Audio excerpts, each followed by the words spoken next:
Avant de commencer, n'hésitez pas à vous abonner à la chaîne et d'être courtois dans les commentaires.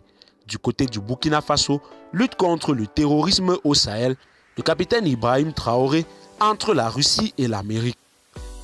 En effet, au lendemain du coup d'État du capitaine Ibrahim Traoré qui a déposé le 30 septembre dernier le lieutenant-colonel Paul-Henri Sandaogo Damiba, lui-même tombeur de Rochemar, Christian Kaboré 8 mois plus tôt, la question qui se posait à plus d'un et en inquiétant certains est celle de savoir si le Burkina allait basculer dans le giron du groupe paramilitaire russe Wagner.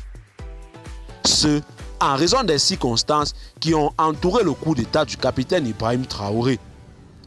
En effet, dans la liesse populaire, des manifestants brandissant des drapeaux russes en appelant ouvertement à une coopération avec la Russie dans un contexte où la France est vouée aux gémonies pour ce qui paraît aux yeux de certains comme une inefficacité dans la lutte contre le terrorisme quand Paris n'est pas accusé de duplicité, voire de collusion avec l'ennemi.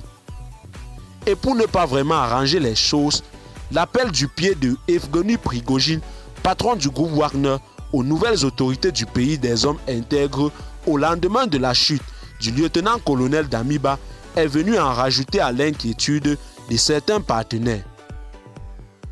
Sont de ceux-là les États-Unis d'Amérique qui avaient clairement mis en garde le Burkina Faso contre une collaboration avec le groupe paramilitaire russe.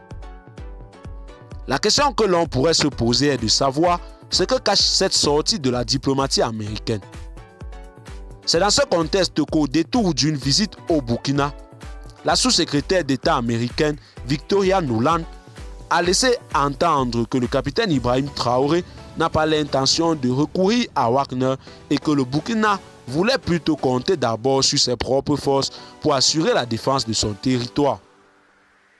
La question que l'on pourrait se poser est de savoir ce que cache cette sortie de la diplomatie américaine.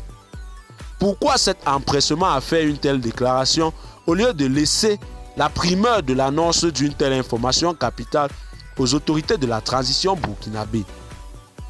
Surtout que le débat sur le choix des partenaires stratégiques dans la lutte contre le terrorisme continue de diviser les Burkinabés entre ceux qui ne jouent que par Wagner et ceux qui le débat se situe moins dans le fait de quitter une puissance étrangère pour une autre que dans l'offre de l'aide qui pourrait permettre au Burkina Faso de mieux faire face à la progression des groupes terroristes et de repousser l'ennemi. Eh bien, chers téléspectateurs, c'est tout pour cette note d'information. Laissez-nous en commentaire vos impressions et à très bientôt pour une nouvelle note d'information.